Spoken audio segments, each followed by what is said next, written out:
Assalamualaikum warahmatullahi wabarakatuh. Karomah Sunan Sendang Dhuwur pindahkan masjid hanya semalam. Sunan Sendang Dhuwur adalah salah satu ulama karismatik yang menyebarkan agama Islam di tanah Jawa, khususnya di Kabupaten Lamongan. Pemilik nama asli Raden Nur Rohmat dilahirkan pada tahun 1320 Masehi, yang merupakan putra Abdul Qohar bin Malik bin Sultan Abu Yazid dari Baghdad, Irak, yang juga seorang ulama. Ayah Abdul Qohar sampai di Pulau Jawa karena perahunya mengalami masalah dan terdampar di wilayah Sedayu Lawas, Lamongan, sehingga akhirnya menetap di daerah tersebut. Abdul Qohar sangat pandai berinteraksi dengan masyarakat sekitar Sedayu Lawas dan akhirnya menikah Dewi Sukaisi anak Tumenggung Joyo Sasmitra, penguasa Sedayu. Akhirnya Abdul Qohar dengan Dewi Sukaisi dikaruniai seorang anak laki-laki. Anak itu tidak lain adalah Raden Nur Rohmat. Oleh ayahnya, Nur Rohmat dididik secara Islami dan ilmu kedikjayaan sehingga mewarisi kecakapan dan kehebatan ayahnya. Sehingga dikisahkan terjadilah peperangan hebat antara kerajaan Sedayu Lawas dengan kerajaan Ronggolawing, Tuban. Saat peperangan itu, Syekh Abdul Qohar tengah pulang ke Baghdad. Lalu Dewi Sukaisi membawa Raden Nur Rohmat hijrah meninggalkan Sedayu Lawas. Kemudian Raden Nur Rohmat muda juga mulai berguru kepada Sunan Ampel dan beberapa tokoh sakti lainnya. Seiring di waktu Raden Nur Rohmat tiba di wilayah Sendang Dayu, dari sinilah dimulai kisah Sunan Sendang Dayu. Walau masyarakat pada zaman itu mayoritas beragama Hindu, tapi hal itu bukan penghalang bagi Raden Nur Rohmat untuk menyebarkan ajaran Islam. Lalu Raden Nur Rohmat mulai menyebarkan agama Islam sambil mengajak masyarakat menanam pohon lantar siwalan. Dari satu, Raden Nur Rohmat menyisipkan ajaran kebenaran. Salah satu cerita mengenai karomah Raden Nur Rohmat adalah ketika menghubungkan dua pencuri yang mengambil padi di lumbung miliknya. Sunan Sendang Dhuwur yang sedang melakukan sholat tahajud mengetahui ada pencuri mengendap-endap akan mencuri di lumbung padi miliknya. Dua pencuri itu tidak sadar jika Sunan Sendang Dayu menatap mereka dari jauh. Mereka keluar dari lumbung, namun saat membawa beras itu kian lama mereka merasa kian berat dan berat. Dua pencuri itu nampak keberatan dan terjatuh. Mereka penasaran dan membuka dua karung yang dibawa, ternyata isinya adalah ular yang sangat banyak.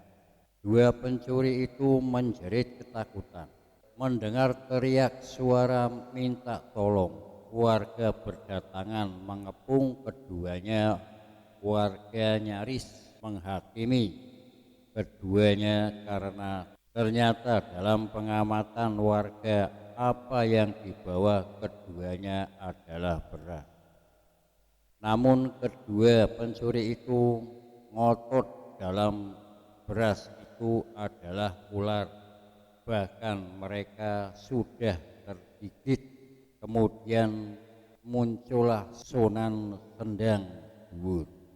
Kemudian Sunan Sendang Dhuwur minta pada warga agar sabar. Sunan Sendang Dhuwur lalu bertanya pada kedua apa benar mencuri. Keduanya pun akhirnya mengaku, dan dengan patuhnya Sunan Sendang Dhuwur merubah penglihatannya keduanya. Jika yang dibawa mereka adalah beras, keduanya pun sangat malu dan berjanji tidak akan mencuri lagi dan mau mengikuti segala ajaran Sunan Sendang Dhuwur yang sudah menyelamatkan mereka dari kepungan warga. Begitu mengenal kesaktian Raden Nur Rahmat sampai ke Sunan Derajat, hingga pada akhirnya Raden Kosim atau yang lebih dikenal dengan Sunan Derajat mendatangi Raden Nur Rahmat guna untuk membuktikan kehebatan dan kesaktiannya. Kemudian dalam perjalanan Sunan Derajat bertemu dengan Raden Nur Rahmat, lalu Sunan Derajat menyuruh pada pembantunya memanggil ubi jalar untuk dibakar. Ubi tersebut berhasil digali dan ternyata besar, lalu dibelah menjadi dua. Rencananya separuh untuk dibakar dan separuh dibawa pulang. Namun oleh Raden Nur Rahmat, ubi tersebut diminta dimasukkan kembali ke lubang asalnya. Kemudian dicabut kembali, ternyata ubi itu separuh matang dan yang separuh lagi masih mentah. Sunan Derajat terkejut sampai nafasnya turun naik. Jawab megah-megah. Dari kata megah-megah itu lalu hutan atau tanah tersebut oleh Sunan Derajat disebut Sumegah, yang kemudian berubah menjadi Sumegah. Cerita karomah Raden Nur Rahmat yang lain yaitu ketika Sunan Derajat mau meminum air nira, lalu sang Sunan menghampiri sebuah pohon lontar yang besar, kemudian batangnya ditepuk 3 kali legen air nira, dan seluruh buah siwalan tersebut jatuh, tidak ada yang tersisa. Namun Raden Nur Rahmat mengatakan bahwa cara seperti itu akan membawa kerugian pada anak cucu, karena mereka tidak memperoleh bagian apa-apa nantinya. Raden Nur Rahmat kemudian mengusap pohon yang besar 3 kali, dan dengan izin Allah pohon itu dapat merunduk tanpa di hadapan Sunan Derajat. Raden Nur Rahmat mempersilahkan mengambil mana yang diinginkan. Setelah itu pohon itu kembali tegak. Setelah menyelesaikan dan yakin akan ketinggian ilmu Raden Nur Rahmat, Sunan Derajat memberinya gelar Sunan dan nama tempat tinggal diberi nama Sendang, sehingga Raden Nur Rahmat bergelar Sunan Sendang Dhuwur. Setelah mendapat sunan, Raden Nur berharap bisa mendirikan masjid di daerah Sendang Dhuwur. Karena tidak mempunyai kayu, Sunan Derajat menyampaikan masalah ini kepada Sunan Kalijaga yang mengharapkannya pada Ratu Kalimatnya dan Ratno Kencana di Matinggang, Jepara yang saat itu mempunyai masjid. Ratu Kalimayat merupakan putri Sultan Tumenggung Sultan Demak Bintoro. Suaminya bernama Raden Thoyib Sultan Hadirin, cucu Raden Muqayyad Syekh Sultan dari Aceh saat diangkat menjadi Bupati Jepara. Raden Thoyib tidak lupa berziarah agama Islam, sehingga dibangunan masjid megah di wilayah pada tahun 1530 Masehi. Banyak ulama dan kiai saat itu kagum terhadap keindahan dan kemewahan masjid tersebut. Setelah itu Sunan Derajat merintahkan Sunan Sedayu, Sunan Sendang Dhuwur pergi ke Jepara untuk menanyakan masjid tersebut. 3 ratu, tapi Ratu Kalimayat berpesan siapa saja yang bisa memboyong masjid ini seketika. Masjid ini seketika dalam keadaan utuh tanpa bantuan orang lain. Dalam 1 malam masjid ini akan diberikan secara cuma-cuma.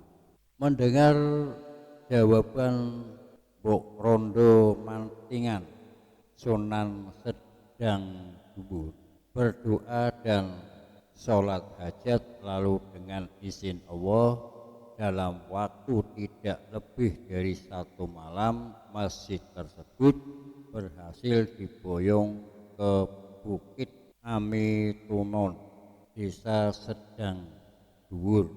Masjid Sendang Dhuwur pun berdiri di sana pada tahun baru 1483 Saka atau 1561 Masehi.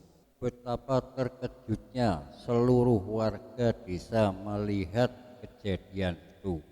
Dengan adanya masjid yang hanya dipindah dalam waktu semalam, ternyata justru menimbulkan pro dan kontra, sebagaimana mengatakan Sunan Sendang Dhuwur adalah wali Allah, sebagai merasa itu sihir terbesar yang pernah ada.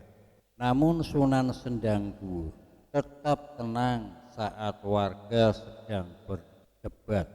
Ia muncul dan berkata, tidak ada sihir dalam agama Islam, tetapi ini karena izin Allah Subhanahu wa Ta'ala. Jika sihir, dia akan melakukan ritual, tapi ini adalah kekuatan doa. Warga masih tak percaya.